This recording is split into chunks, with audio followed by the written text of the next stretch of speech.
Hello students, let's the question. So the question is mango is पूछा गया कि mango क्या है, ड्रूप, लेग्यूम, कैरियोप्सिस, बेरी। तो अगर हम देखिए ये क्या है, टाइप्स ऑफ फ्रूट है। ये क्या है, this are types of fruit, जिसमें अगर हम देखिए मैंगो जो होता है ये कौन सा टाइप का है।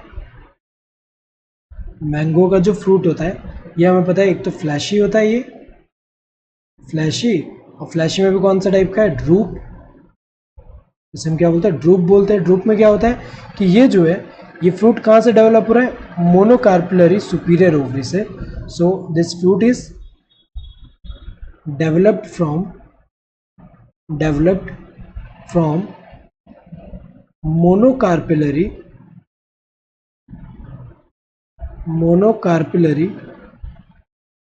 Superior ovary, superior monocarpellary and superior ovary.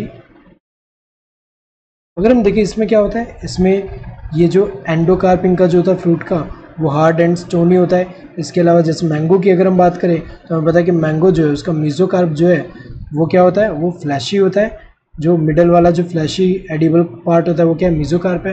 तो अगर हम देखिए ये क्या है, टाइप ऑफ फ्रूट कौन सा है इसका, ड्रूप, ये होगा। लेग्यूम नहीं है। लेग्यूम की अगर हम बात करें, जो लेग्यूमिनस प्लांट में हमें पता है जैसे कि पॉड कह सकते हैं, तो ये जो पॉड होता है ये हमें पता है कि इसमें जो है जनरली लॉन्ग होता है और वो क्या तो मल्टी सीडेड होता है। तो ये तो गलत है, मैंगो में ऐसा नहीं है।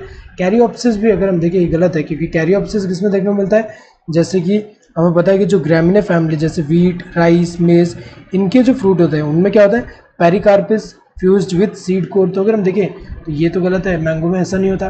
बेरी, ये भी गलत है। बेरी क्या है, एक तरह का फ्लैशी फ्रूट है जिसमें क्या होता है, अगर हम देखें प्रेजेंटेशन एक्साइल होता है, और ये जो है ये टोमेटो, ब्रिंजल, इन सब में देखने को मिलता है। तो यहाँ पे अगर हम देखें गलत है। Correct answer would be this first one. Hope you understood the question. Thank you and all the best.